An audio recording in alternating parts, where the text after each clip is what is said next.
Les plus belles paroles du Bouddha, les versets du Dhammapada, aux éditions Sully, traduction Jeanne Chute.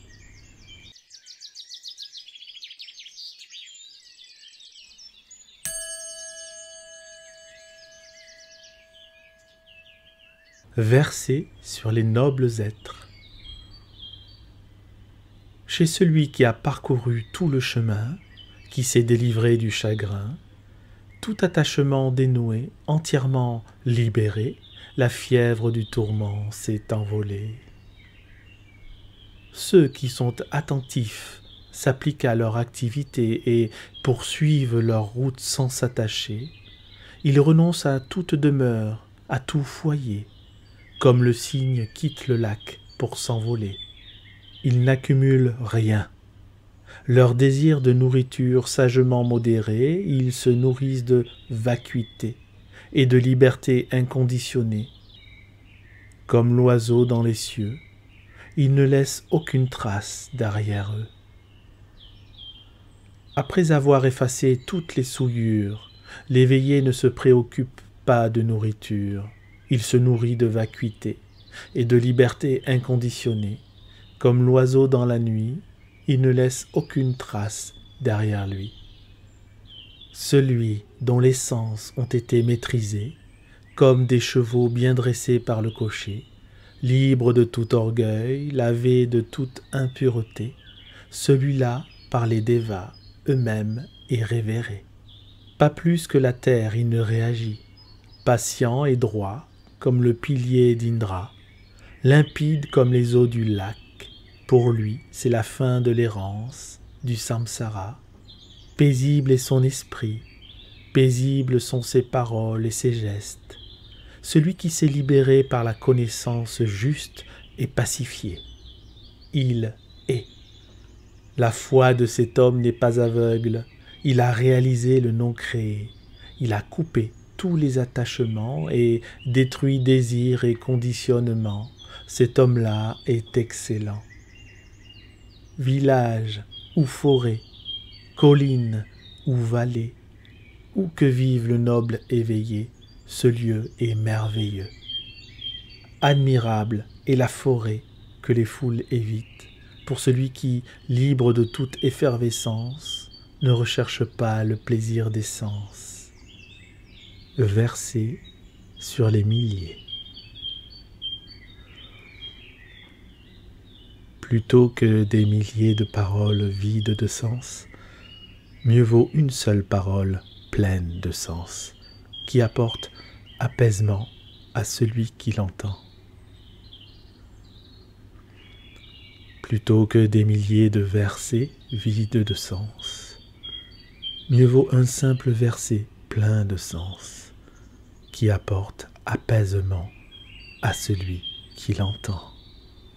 Plutôt que réciter 100 versets vides de sens, mieux vaut réciter un seul verset du Dhamma qui apporte apaisement à celui qui l'entend.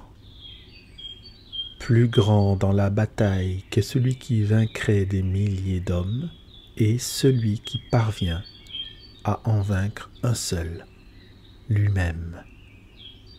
Mieux vaut se vaincre soi-même que vaincre les autres.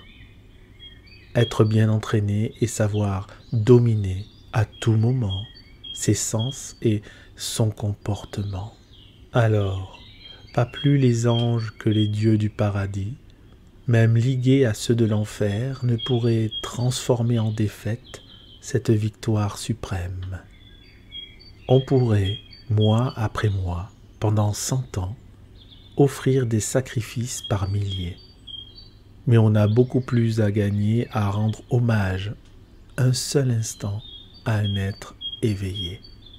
On pourrait, pendant 100 ans, alimenter un feu rituel dans la forêt, mais on a beaucoup plus à gagner à rendre hommage un seul instant à un être éveillé. Tout ce qui peut être donné dans ce monde en une année en offrande ou en sacrifice pour obtenir des mérites, ne rapportera pas le quart des mérites obtenus à honorer l'être noble, droit et éveillé. Il reçoit 4 bénédictions. Celui qui est toujours prêt à servir et à honorer les nobles êtres qui l'ont mérité. Longue vie, beauté, bonheur et santé. Mieux vaut vivre une seule journée dans la vertu et la méditation que 100 ans dans l'immortalité et dans la dispersion. Mieux vaut vivre une seule journée après la vision claire et la méditation que 100 ans aveuglés et dans la dispersion. Mieux vaut vivre une seule journée, l'esprit ferme et déterminé, que 100 ans dans l'apathie et le manque d'énergie. Mieux vaut vivre une seule journée, conscient que tout apparaît puis disparaît, que 100 ans sans jamais discerner que tout apparaît puis disparaît. Mieux vaut vivre une seule journée, pleinement conscient de ce qui est au-delà de la mort, que 100 ans sans jamais discerner ce qui est au-delà de la mort. Mieux vaut vivre une seule journée, pleinement conscient de la vérité suprême, que 100 ans sans jamais discerner le Dhamma, la suprême vérité.